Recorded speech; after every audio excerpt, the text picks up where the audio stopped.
Uh, all right, all right. What is going on, ladies and gentlemen? This is Travis with the Good Life Property Group, and I hope you are making it a great day. So this is a pretty exciting day for me. I've been wanting to do this here for a couple months now, and I've been thinking about how and when was the best way to present it for you. And I decided that this week was going to be a good time to do it. So what we're going to be talking about today is the Toyota Way. Now, for the better part of the last 100 years, Toyota has really established this reputation of having certain quality controls and certain practices. They call it the Toyota Way, the Toyota production system. It's referred to in many different worlds. And it's really the gold standard when it comes to manufacturing best practices. So, Toyota teaches this across the world. They bring in companies into their manufacturing facilities and they show them exactly how it works. But I want to break this down for you today a little bit because I actually honestly believe that this could potentially help you in almost any business that you're in. And if you're not familiar with manufacturing, I think especially it's helpful for you to consider some of this stuff. And so I put together a presentation, and this is going to be probably a part one of multiple series that we're going to do. We're going to really take a deep dive on this, but I want to kind of lay the initial groundwork for this and kind of start getting your mind thinking about it at least, because I think that this is something that everybody should know. It should be taught in schools and everything else. So, without further ado, I am going to go ahead and share this screen here with you guys. And so the Toyota Way, the Toyota production system, however you'd like to call it, this all starts out with Keiichi Toyota. And he is literally the founder of the company, and he started the company and he had a heart of service. So the beginning of the company was very much not has nothing to do with making cars. And I think this is probably the first thing that's very surprising is that he just wanted to make people's lives better. Okay. So the beginning of this whole company and what you see today was for a basically it's a loom. And at the time, there was a let-off mechanism and it required two hands. Now, he created the Toyota Power Loom in 1906, which made the process more efficient and it also increased the fabric quality. So, when his other goal was basically the invention of an automatic loom, and so it was something that would basically be more efficient than this hand done process. And so I'm going to just go on to the next thing here. This is something that I think is really, really important to just start out with the Toyota precepts. Now, this is aspirational because I can tell you based on firsthand experience that this is definitely not practiced the way that it's said here. But always be contributing to your duties and contributing to the company and the overall good. Be studious and creative, striving to stay ahead of the times. Be practical and avoid frivolous. Strive, this is the one that really got me. Strive to build a home-like atmosphere at work that's warm and friendly.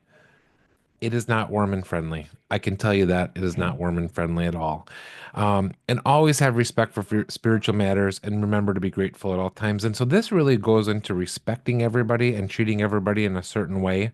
And I think that these are really important. During the time that I was there, very much encouraged my team to try to practice this, but unfortunately, it just doesn't always work in practice the way that it does in theory. So, what is the Toyota production system? What does this mean? Okay. So, it really boils down to a couple core concepts, but it is basically a lean system. So, we're going to eliminate all the muda or the waste out of the system. And it's a consistent system that always is evolving and changing. And over time, it's going to take inputs from various people and say, hey, look, we can improve this process. And then the other thing about it is that's really important is that we mentor others in the system. So once you understand how this works, it's really your goal to teach other people about it as well. And if I go on to this really breaks down the entire Toyota production system in a very easy to understand graphic. So we're just going to start with this, the just in time. We want the highest quality, lowest cost, they definitely focus on lowest cost. I'll tell you right now. Shortest lead time. Okay. So just in time. Think about your business cards, right? When you order business cards, you probably need 500 business cards. So I order business cards. Then we talk about signs. You order signs. You start out with one sign in real estate. So you got to operate with the minimum number of resources to deliver services. So if you're just starting out in a business, you don't need a lot of fancy stuff. You don't need a fancy office. You don't need all the custom branded folders. You can go to Walmart. You can get free pens from the title company, and it's just where it's needed when it's needed. So, what are the core basic things, the bare minimums that you can use to run your business? We're in an age of technology, so thankfully, technology allows us to do a lot of the stuff that we can possibly do with just a computer. So, even an open house sign in form, you really don't need an open house sign in form if you have an iPad. And so, just thinking about this in its most basic terms, the minimum amount of possible input that you can put in, and then on the back side of that, the maximum amount of output that you can get. And so this looks like how many leads can you get and how many people can you convert into actually selling a house in our example of talking about real estate. And then Jidoka. Jidoka means that we're going to look for things that are outside of the normal process. Now, what happens when there's an abnormality? We at Toyota we call it the andon. We pull the andon. It's basically stopping the line, okay, so that we can get our humans and the machines back in order with each other.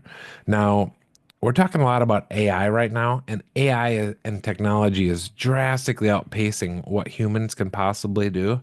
And so we're going to probably have some judoka here very soon when it comes to the world of modern technology because it's rapidly going to outpace us.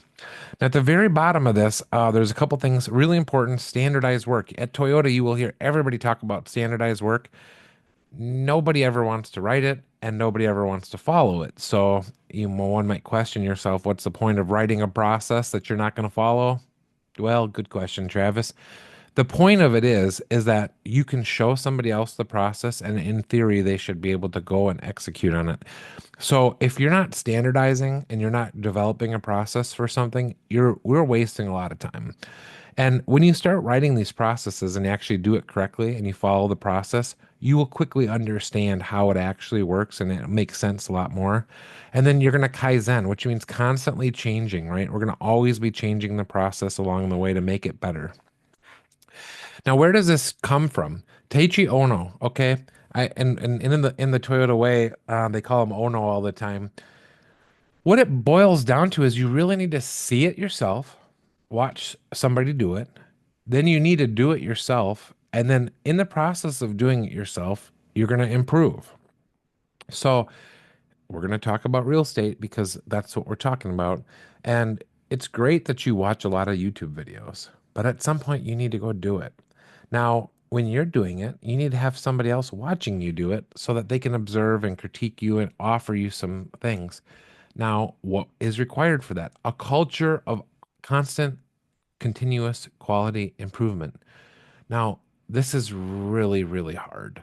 And I think that even Toyota would admit that if you lose the culture, if people are afraid to speak up, if they're concerned about losing their job, for example, they're not going to speak up. But if the culture protects people and it makes sure that they can speak up and then it's not going to be a problem, it allows us to constantly be improving and changing everything.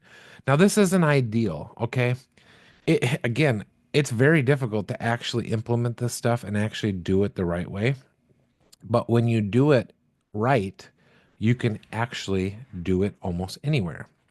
So, we have 14 different boxes here, and I encourage you to take a screenshot of this. We're going to kind of talk about each one of these individually and why they're important. So, the very first thing about Toyota is it's very much a long-term philosophy.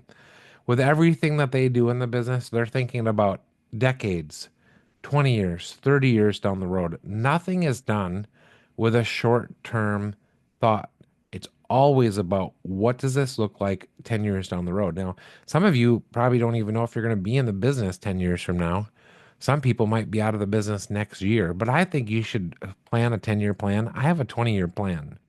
I know exactly where I'm going to go. I know exactly what I'm going to do. As soon as the money comes in my account, I know exactly where it's going to go. So we're going to move to number two, which is a continuous flow.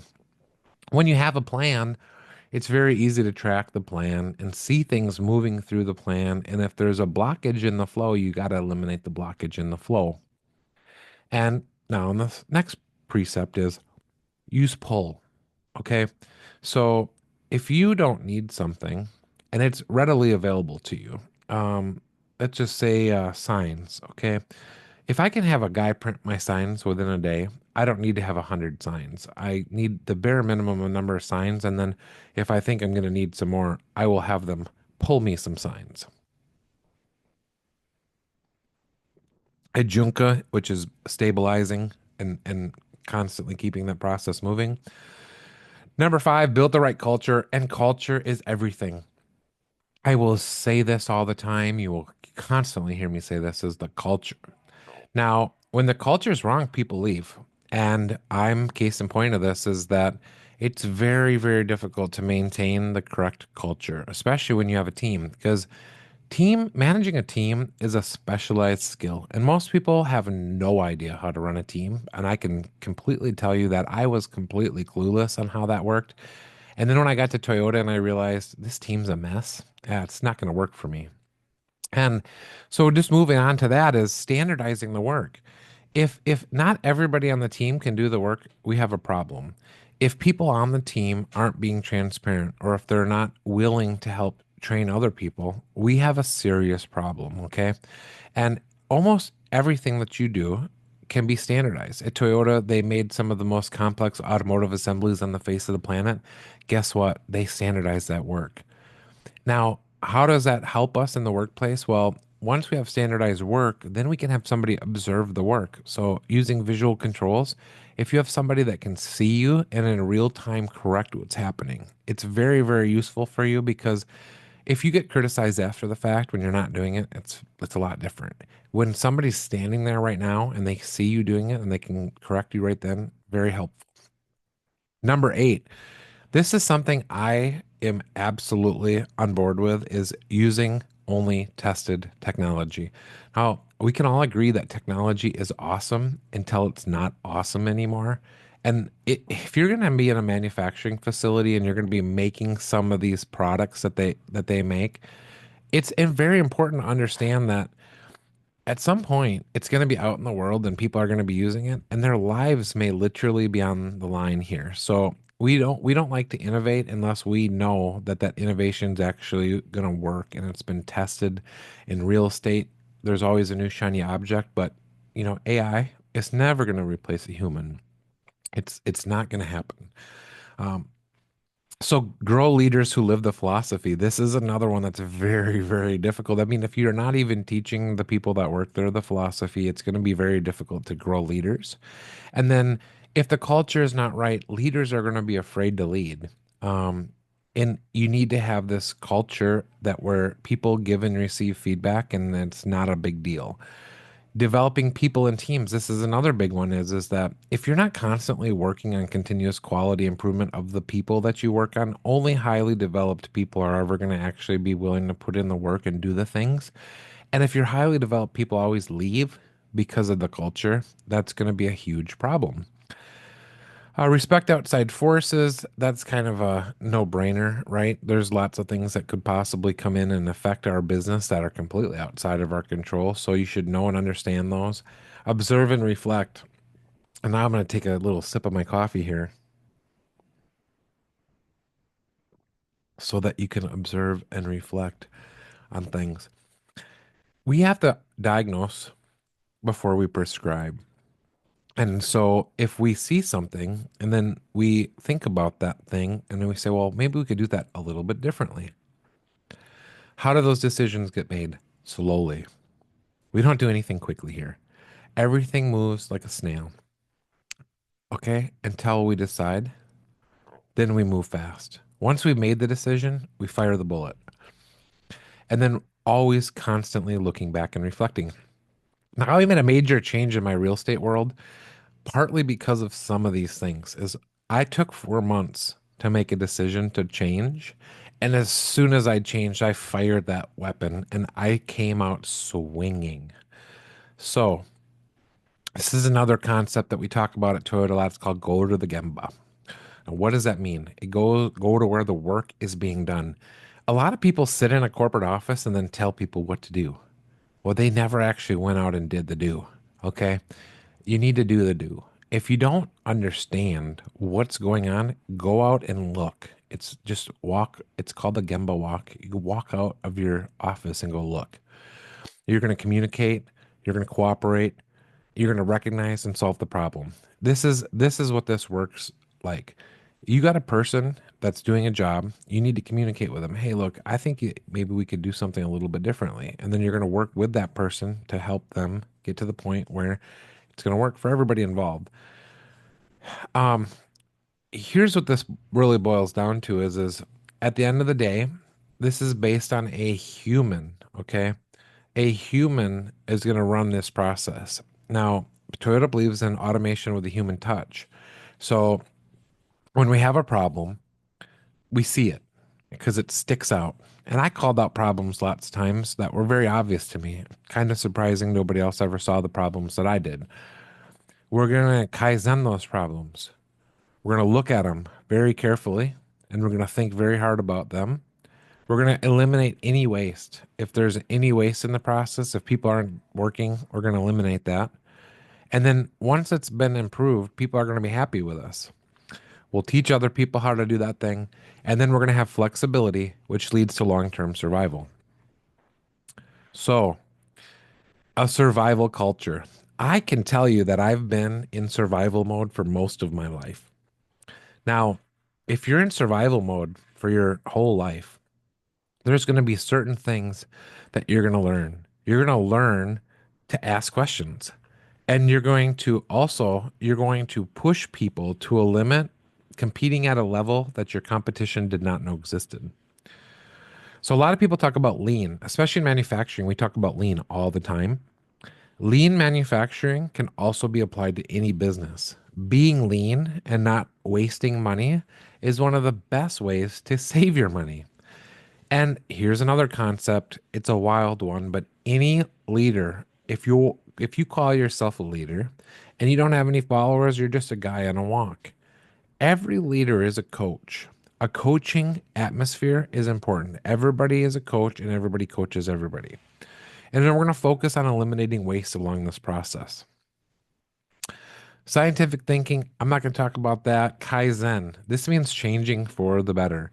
And so this is a really good drawing over here on the left-hand side with the and on to kind of explain to you if a worker on the line sees something wrong, they push a button.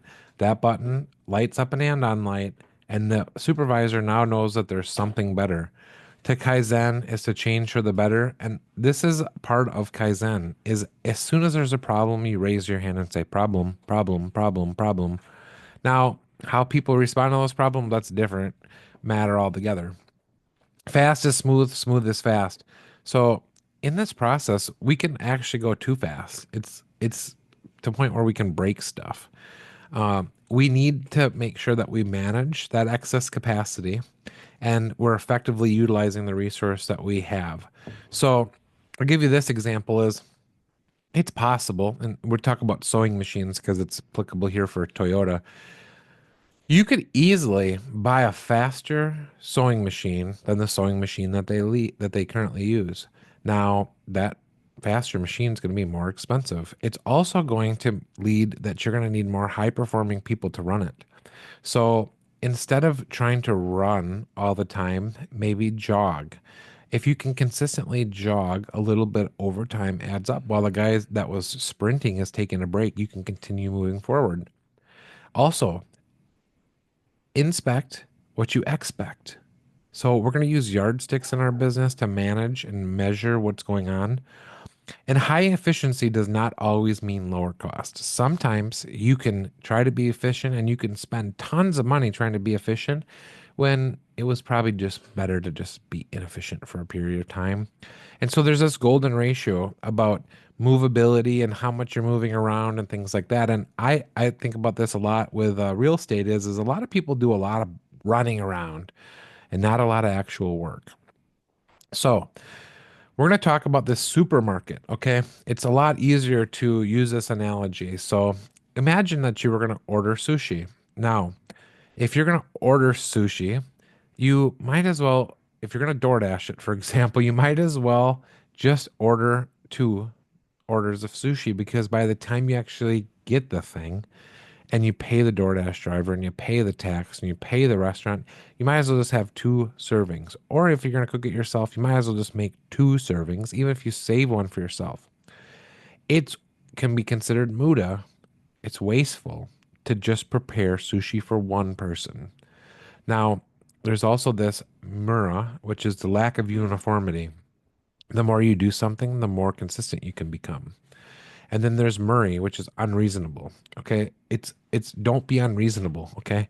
If you're dealing with a client or you have a situation that comes up in your business, be reasonable. Okay. So these concepts, right?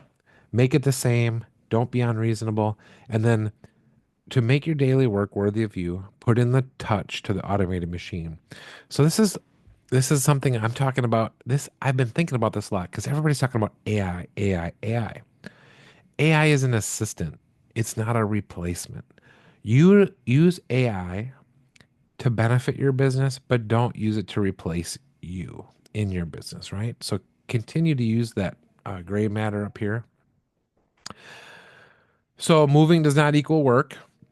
We're going to eliminate waste for improvement and efficiency. Now, I love this slide. I've been wearing my cowboy get up here, and people are like, Travis, you're not a cowboy. Okay, well, hold my water because I am a cowboy. What does a cowboy really do? If you think about this, they just follow the herd as the herd moves along. Okay, they don't have to do anything 90% of the time until a cow goes on off the path. Okay, now you got to get that cow back on the path real quick because otherwise the other cows will start to follow that lost cow, right? And if everything's moving the way it is, the cowboy just rides along. Okay? He doesn't have a lot of work to do. It's abnormality control. So in your business, as soon as you start standardizing the work that you're doing, when something's outside of the standard, it's gonna stick out. Okay? Workplaces control. So this is the part where it kind of can become a little bit um, unclear. And if you have questions about this, I encourage you to reach back out because I'm more than happy to kind of tell you how this works. But um, this process that you're seeing here with the interwriter, right? The things that are going on, right? Um, it's very easy for things to change when they're not necessarily set in stone. And it's often going to be the case that in a workplace, there may or may not be a unequal distribution of work. And so if you don't have enough work, people need to know, hey, look, I need more work. The people that are actually running the system, they want there to be extra time available so that things can become flexible. Now, only telling the last person the plan. This is about maintaining flexibility. If a guy comes to work and he's like, I had to build 100 cars today, well, he's going to be stressed out because if his day's 80% over and he's only built 50 cars, that could be a problem. And so he only knows what he's doing at this exact moment because the plan may be modified. Something may happen along the process. And this is why you see the guy depicted with a pencil handwriting on here is because we want to be able to change the plan. We don't want to set it so solid and make it so concrete. So I got some more stuff to deep dive in. We'll come back and we'll revisit standardized work. I want to talk about that in depth, what it looks like, how to use it, improvement activities, how do you make things better, how do you practice Kaizen, having high quality with safety. We want to make sure that everybody goes home safe. At the end of the day, no matter what you do, if you don't go home, it doesn't matter. Production planning, kind of laying out your goals and having an idea of where that's going. And then we're going to dive deep more on the Toyota production system here. But that's it for today. I hope that that was potentially helpful for you. And if you have any questions, please reach out. I would love to talk to you about this. I've been toying around with the idea of how can I put this into play in my real estate business. So if you have any concepts around that, I'd love to hear from you. And like, follow, and subscribe. I do this for you. It's not for me. Despite what my wife thinks, I don't like to hear myself talk. So I love your feedback. Feedback is love, everybody. So that's it. I got nothing else for you today. This has been Travis, and we'll talk at you soon.